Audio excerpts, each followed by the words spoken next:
Nous parvenons au troisième volet de notre étude sur l'indispensable Esprit de Dieu. Ce troisième volet, il est très précis et très personnel. La promesse est pour toi. Alors nous relisons le texte fondateur de la Pentecôte telle que nous la connaissons, puisque nous sommes appelés nous-mêmes peuple de Pentecôte, dans le livre des Actes au chapitre 2 et à partir du verset 1er. Le jour de la Pentecôte, ils étaient tous ensemble dans le même lieu. Tout à coup, il vint du ciel un bruit comme celui d'un vent impétueux et il remplit toute la maison où ils étaient assis. Des langues semblables à des langues de feu leur apparurent, séparées les unes des autres, et se posèrent sur chacun d'eux. Et ils furent tous remplis du Saint-Esprit, et se mirent à parler en d'autres langues selon que l'Esprit leur donnait de s'exprimer. Amen.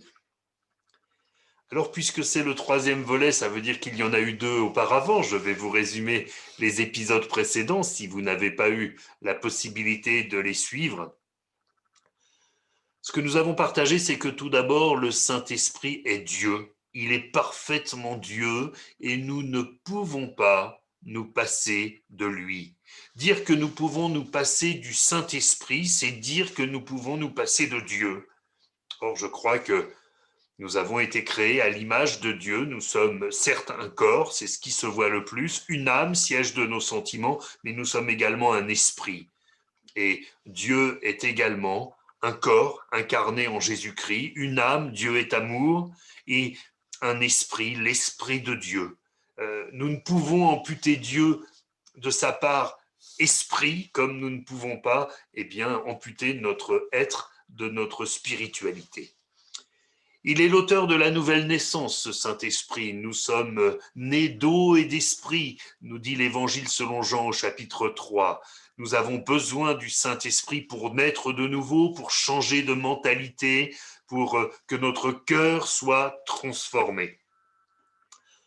Tout au long des siècles, depuis la création, nous l'avons vu, au commencement, la terre était informe et vide, mais l'Esprit de Dieu, était là, était déjà à l'action.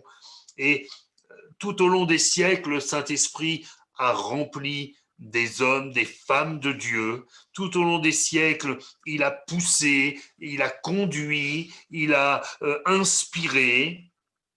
Mais le jour de la Pentecôte, ce fameux jour de la Pentecôte, après la résurrection et la montée du Seigneur au ciel, les disciples de Jésus sont entrés dans une nouvelle phase de la révélation. Nouvelle phase de la révélation, sachant qu'il reste encore une phase de la révélation qui nous est réservée, c'est la révélation du ciel.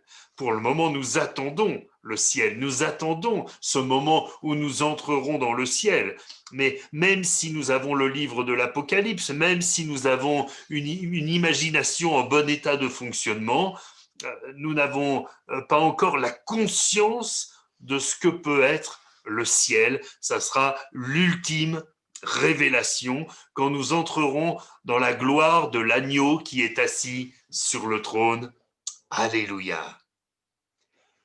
Nous avions conclu le dernier volet en disant que le baptême dans le Saint-Esprit, si nous ne l'avons pas, ne nous empêche pas d'être sauvés. Ça n'est pas le baptême dans le Saint-Esprit qui nous sauve, mais nous avions précisé que ce baptême dans le Saint-Esprit était un critère biblique pour servir le Seigneur. Alors, puisque nous avons parlé de ce critère biblique, j'ai eu quelques questions qui me sont arrivées, qui ont permis d'alimenter ma réflexion pour préparer ce moment aujourd'hui.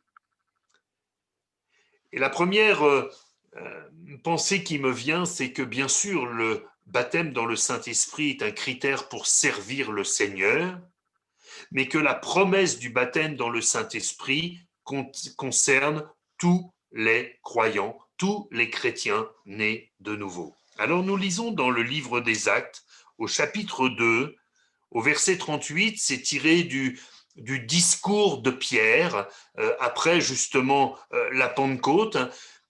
Pierre leur dit, repentez-vous et que chacun de vous soit baptisé au nom de Jésus-Christ pour le pardon de vos péchés.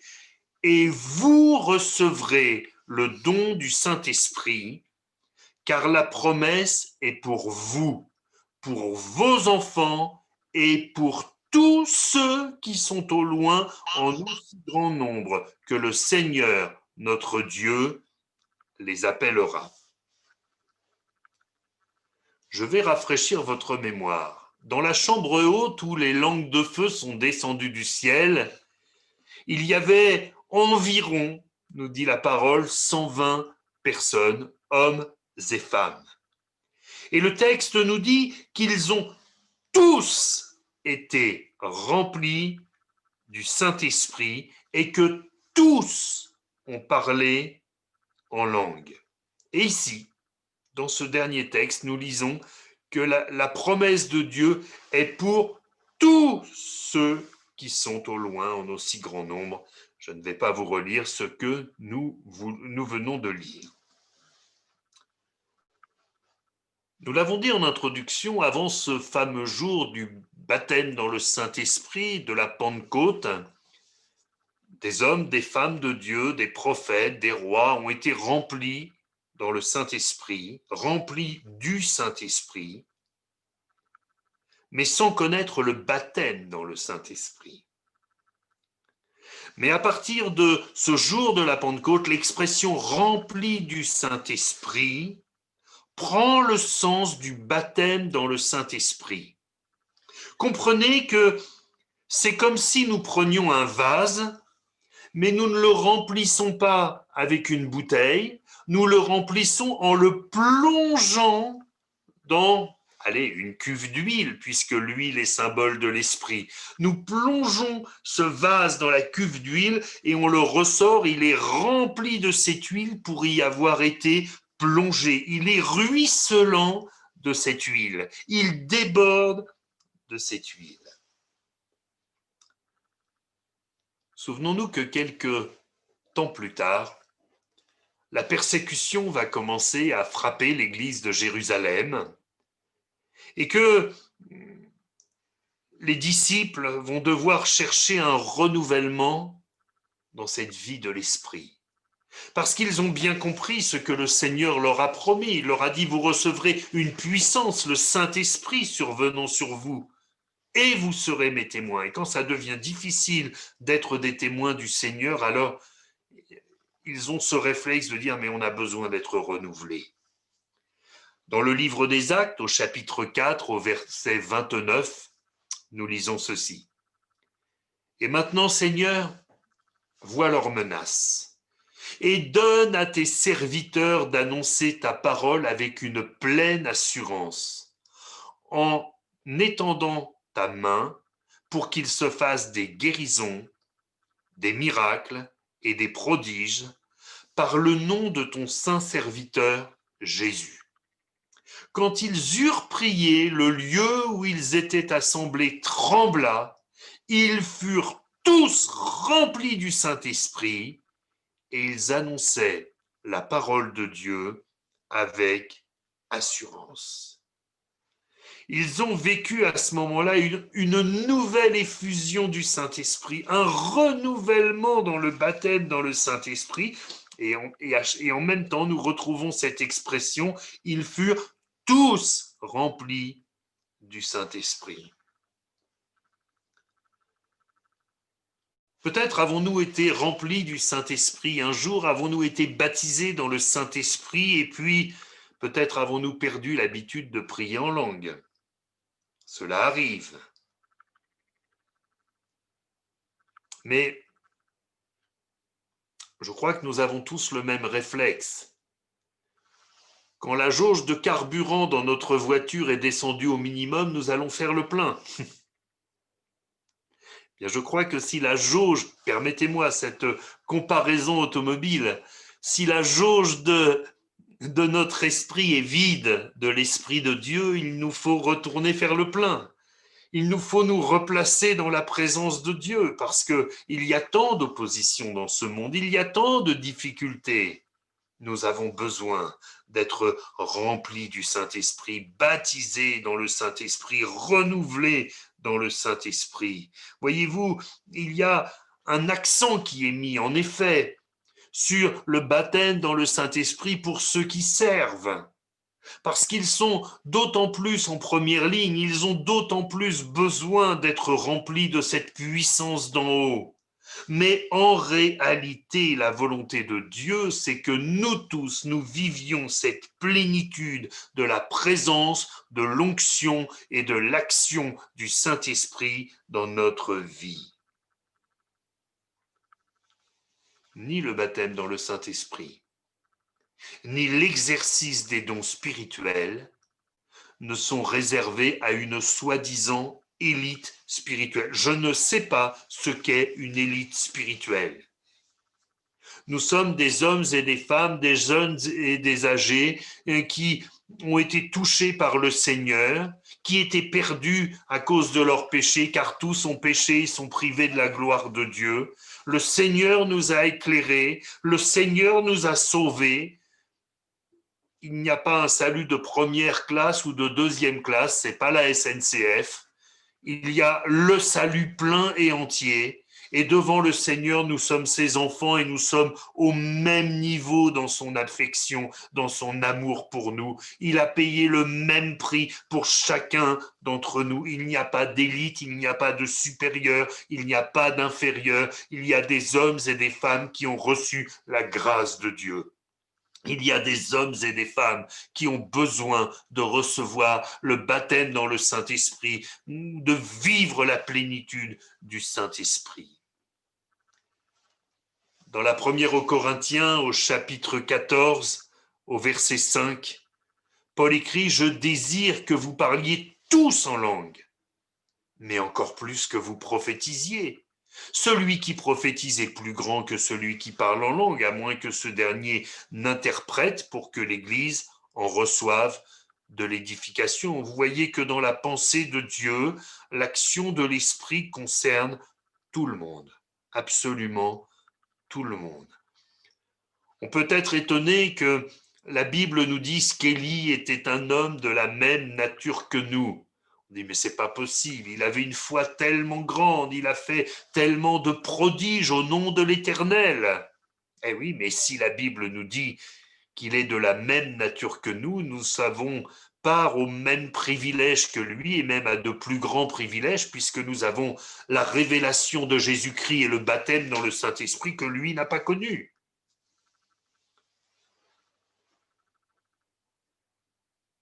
Il est clair que le baptême dans le Saint-Esprit est pour chacun de nous. Si nous le sommes, nous avons besoin d'être renouvelés, encouragés, fortifiés. Si nous n'avons pas encore vécu ce moment, nous avons besoin de le vivre. Alors quant à la forme, comment les choses vont-elles se passer?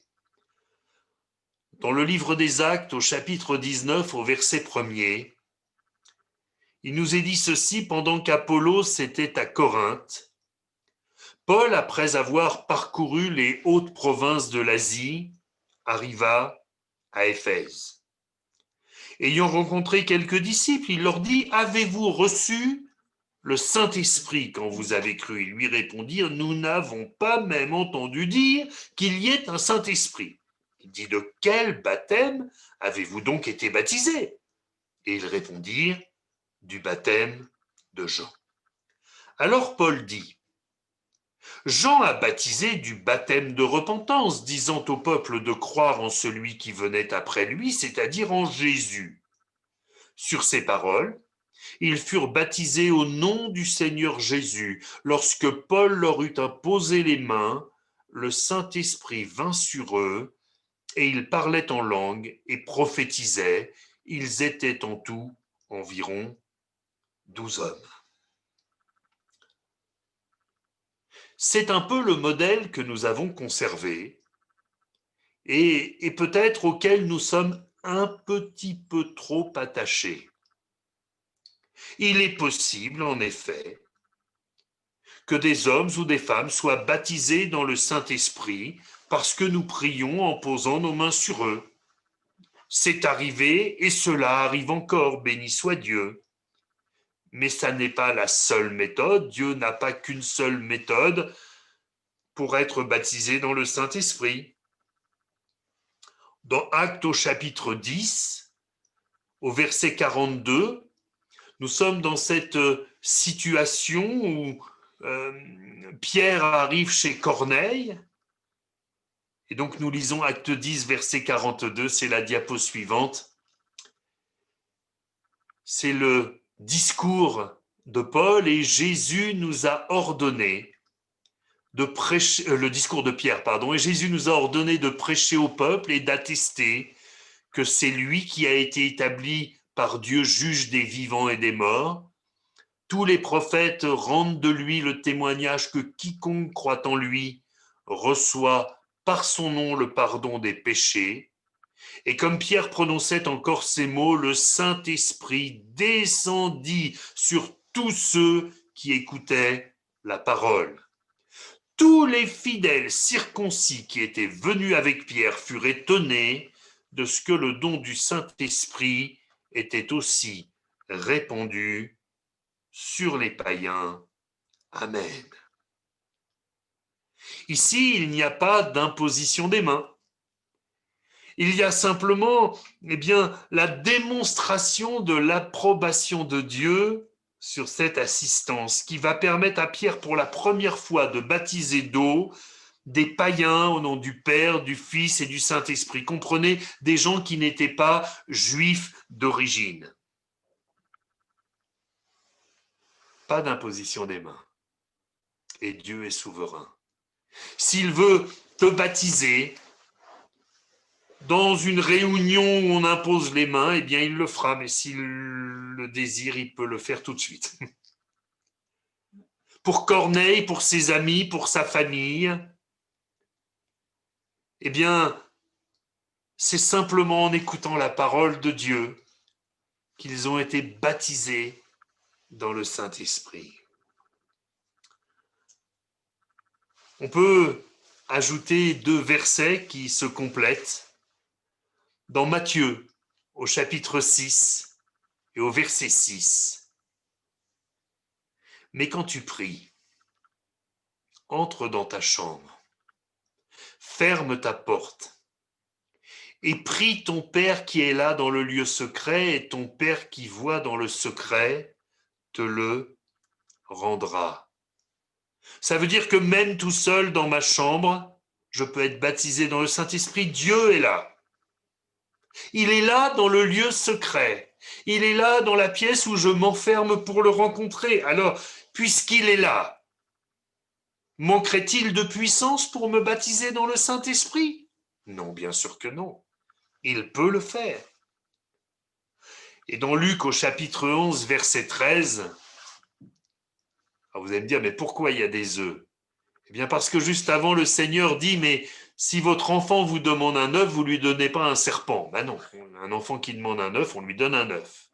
Et il précise, si donc méchant comme vous l'êtes, vous savez donner de bonnes choses à vos enfants, à combien plus forte raison le Père Céleste donnera-t-il le Saint-Esprit à ceux qui le lui demandent?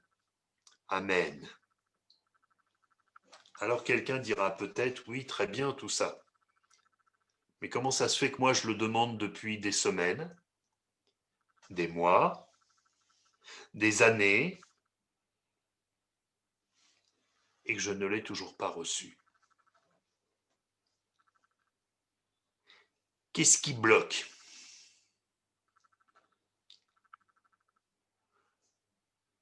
Je voudrais, avant tout dire, et rappeler ce que j'ai dit en introduction,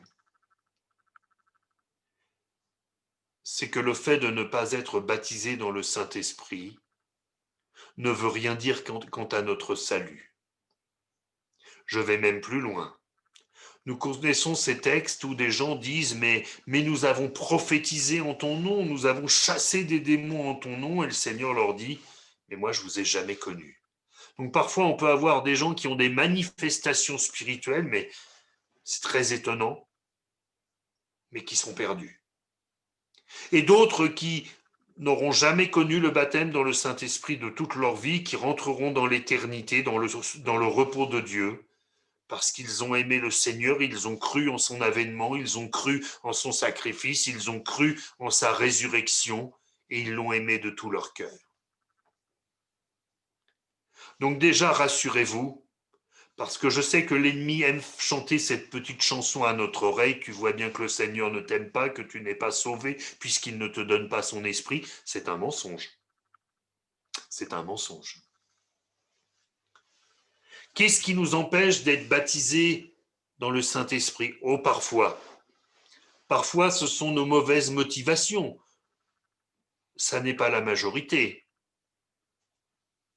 Mais je me souviens d'une personne, on avait l'impression vraiment que c'était à deux doigts, et puis à chaque fois, bouf, ça redescendait. Et puis le pasteur de l'église dans laquelle nous étions à ce moment-là a posé la question à cette personne en aparté, mais il a dit, mais en réalité, pourquoi veux-tu être baptisé dans le Saint-Esprit? Et cette personne de répondre, parce que je voudrais que quand moi je parle, les autres se taisent. Alors on comprend bien que là, il y avait sans doute beaucoup de souffrance, mais en tout cas des motivations qui n'étaient pas saintes, pas saines, pas équilibrées. Et en effet, quand nos motivations ne sont pas les bonnes, le Seigneur ne donne pas. Mais ça n'est pas parce qu'il ne donne pas que nos motivations sont mauvaises. Hein. Attention, je tiens à être extrêmement précis. Le but de ce partage n'est pas d'accabler ceux qui attendent de tout leur cœur le baptême dans le Saint-Esprit. J'ai souvent entendu aussi des craintes. La peur de ne pas pouvoir se maîtriser.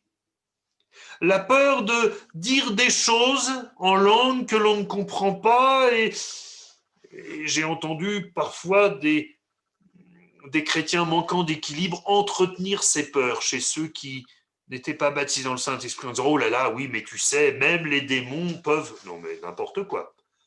Si les démons parlaient la langue de l'Esprit, ça se saurait. Le Seigneur nous rassure avec ce texte d'1 Corinthiens, chapitre 14, verset 32. Les esprits des prophètes sont soumis aux prophètes. C'est pas parce qu'on est baptisé dans le Saint-Esprit qu'on ne maîtrise pas ce qui sort de notre bouche. La Bible dit que quand on parle en langue, on rend d'excellentes actions de grâce. On fait monter vers Dieu peut-être des choses dont on ne trouverait pas les mots si nous n'avions pas l'assistance du Saint-Esprit. Nous pouvons chasser ces craintes. Elles n'ont pas de légitimité, elles n'ont pas de réalité. La vérité, c'est que le Seigneur veut nous bénir. Parfois, ce qui bloque le baptême dans le Saint-Esprit, ce sont nos raisonnements. Parce que le Saint-Esprit, ça ne rentre pas dans la logique humaine. À vrai dire, ça nous dépasse totalement. Que Dieu puisse parler au travers de nous, cela semble tellement improbable, et pourtant c'est ce qu'il veut. Je ne dis pas qu'il ne faut pas réfléchir, je ne dis pas qu'il faut accepter bêtement tout ce que l'on nous dit. Mais quand Dieu le dit, je crois que nous pouvons écarter nos raisonnements. Écarter nos raisonnements. La sagesse de Dieu surpasse toute intelligence. Et le laisser simplement faire en nous ce qu'il veut faire. Nous pouvons avoir peur peut-être de passer pour des illuminés. Le Seigneur veut que nous soyons des flambeaux dans ce monde. Et à un moment, pour être un flambeau, il faut que le feu soit allumé. Et puis il nous faut avoir ce cœur ouvert. C'est-à-dire cette simplicité de dire à un moment, écoute Seigneur, oui j'ai des craintes, oui j'y comprends rien, je sais pas comment ça va se passer, je sais pas ce que je dois faire, je sais pas ce que je dois dire, mais écoute, j'ouvre mon cœur, je te laisse faire.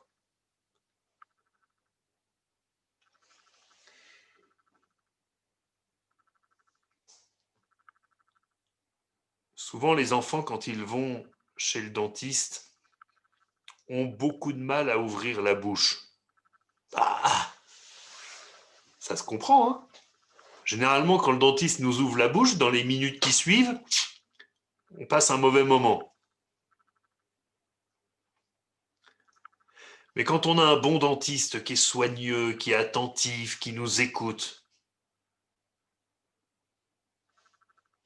bah on s'installe, on ouvre la bouche et puis on lui dit vas-y, fais-toi plaisir, hein. Fais ce qu'il y a à faire. Eh oui. Je crois que le Seigneur est bien meilleur que le meilleur des dentistes. Et lui, c'est pas sur nos dents qu'il veut intervenir, c'est sur notre cœur, sur notre âme, sur notre esprit.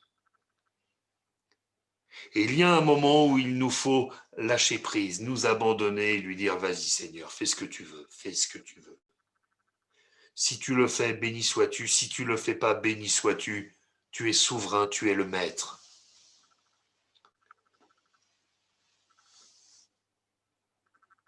Il y a une chose très très étonnante quand même.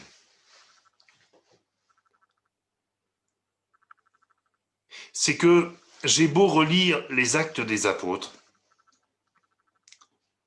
j'ai beau relire toutes les épîtres de Paul, de Pierre, de Jean, de Jacques, de Jude même,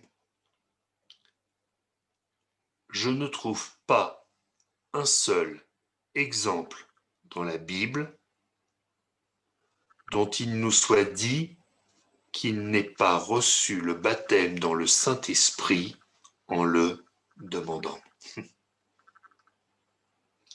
Je vous avoue, vous commencez à me connaître, je ne vais pas vous raconter d'histoire, c'est en méditant pour préparer ce moment que j'ai réalisé ça. Pas une seule fois, depuis le jour de la Pentecôte, ceux sur qui il a été prié, ceux pour qui il a été prié, ceux qui ont été mis en situation de rechercher le baptême dans le Saint-Esprit, ne sont repartis sans ce baptême dans le Saint-Esprit. Et je reviens à ce texte que nous avons lu en introduction, car la promesse est pour vous, pour vos enfants, et pour tous ceux qui sont au loin, en aussi grand nombre que le Seigneur notre Dieu les appellera. Je voudrais vous dire, mes frères, mes sœurs, mes bien-aimés, avec beaucoup d'affection et de bienveillance, que tout ce qui vient de notre Père qui est dans les cieux est bon. Nous n'avons aucune crainte à avoir. Nous n'avons aucune culpabilité à avoir. Il ne fait pas de préférence et il respecte le fait que parfois nous ayons besoin de temps pour accepter avec simplicité de cœur ce dont il veut nous remplir. Et puis je conclus. Vous n'avez rien à craindre des conséquences du baptême dans le Saint-Esprit. C'est une bénédiction. Et dans le livre des Proverbes, au chapitre 10 et au verset 22, il est écrit ceci. C'est la bénédiction de l'Éternel qui enrichit, et il ne la fait suivre d'aucun chagrin. Comprenez que quand le Seigneur vous bénit, il n'y a jamais de mauvaises conséquences à sa bénédiction.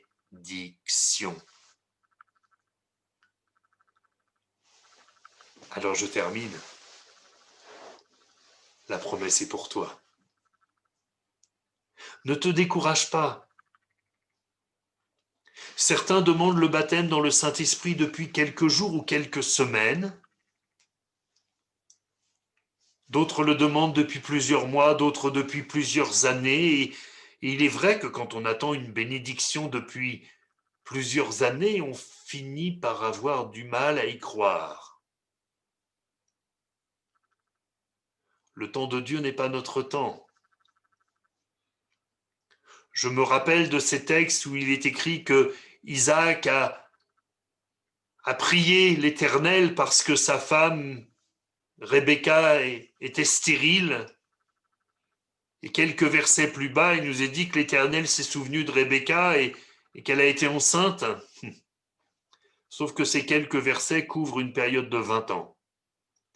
Entre le moment où Isaac a prié le Seigneur et le moment de l'exaucement, il s'est passé 20 ans. Alors 20 ans à l'échelle d'une vie humaine, ça semble tellement énorme, tellement énorme. Et aux yeux de Dieu, ça n'est rien. Alors mon frère, ma sœur, sois en confiance. Ouvre juste ton cœur. Peut-être c'est maintenant. Peut-être c'est maintenant. On pourrait mettre la dernière diapositive. Peut-être c'est maintenant. Il veut te baptiser de feu. Il veut te baptiser dans le Saint-Esprit. La promesse est pour toi. Ne crois pas ce mensonge qui dit oui, mais moi je ne mérite pas. Nous ne méritons rien. Aucun d'entre nous. Mais Dieu nous fait grâce. Ne dis pas oui, mais dans ma vie il y a... Ah, s'il y a un problème dans ta vie, règle-le. S'il y a un péché dans ta vie, prie le Seigneur afin qu'il t'aide à t'en débarrasser. Mais quoi qu'il en soit, il veut te baptiser dans le Saint-Esprit. Il veut te baptiser de feu. Alors, peut-être ça serait bien que nous ayons quelques instants pour pouvoir prier. Moi, je bénis Dieu. Parce que quand nous avons fait notre soirée de prière, nous avons une de nos sœurs qui a été renouvelée dans le Saint-Esprit. Nous avons une de nos sœurs qui, d'un seul coup, ouf, on a cru qu'elle prenait feu tellement ça poussait, on s'est réjoui d'entendre ça. Mais moi, je crois que le Seigneur peut le faire aussi à l'issue d'un culte. Dans ce moment, peut-être en rendant grâce à table ce midi. Et pourquoi pas? Rien n'est impossible à notre Dieu. Peut-être cet après-midi, peut-être ce soir en rendant grâce au Seigneur, qu'importe. Les temps et les circonstances lui appartiennent. Notre responsabilité, c'est juste d'être ouvert à lui. Seigneur, fais ta volonté. On prie ensemble et puis, si vous en ressentez le besoin, élevez la voix, dites au Seigneur, voilà, moi, Seigneur, j'ai besoin de ce rafraîchissement. Peut-être quelqu'un dira, moi, Seigneur, je crie à toi, je voudrais tellement être baptisé dans le Saint-Esprit. Et balaye mes raisonnements, balaye mes craintes, ouvre mon cœur. Moi, j'y arrive pas tout seul, aide-moi. Peut-être quelqu'un dira, mais moi, je sais bien que je devrais exercer les dons spirituels, mais il y a toujours des choses qui bloquent. Seigneur, retire les blocages, s'il te plaît. On prie le Seigneur ensemble. Seigneur notre Dieu, merci de ce que ta promesse est pour tous. Tu ne fais pas de préférence, Seigneur. Tu aimes tous tes enfants, tu n'as pas de chouchou. Et tu veux nous donner à tous le meilleur. Et le meilleur, c'est ton esprit. Alors je te bénis pour les exemples de ta parole. Je suis confondu de ce que tous ceux qui ont réclamé l'esprit dans ta parole, tous ceux à qui les mains ont été imposées, tous ceux qui ont été là quand il y a eu des effusions du Saint-Esprit ont été baptisés dans le Saint-Esprit. Et là, moi-même, je me remets en cause, Seigneur, est-ce que je fais tout ce qu'il faut pour que mes frères, mes sœurs soient baptisés dans le Saint-Esprit? Mais en réalité, Seigneur, c'est toi qui fais l'œuvre. Alors Seigneur, je te prie afin que tous aient le cœur ouvert. le saint désir d'être rempli de toi, la paix dans le cœur quant au parler en langue, l'assurance de la foi quant à la prophétie. Merci Père pour ta bonté, pour le bien que tu veux encore faire à notre Église, à ton corps, à ton peuple sur Montauban. Au nom de Jésus-Christ. Amen.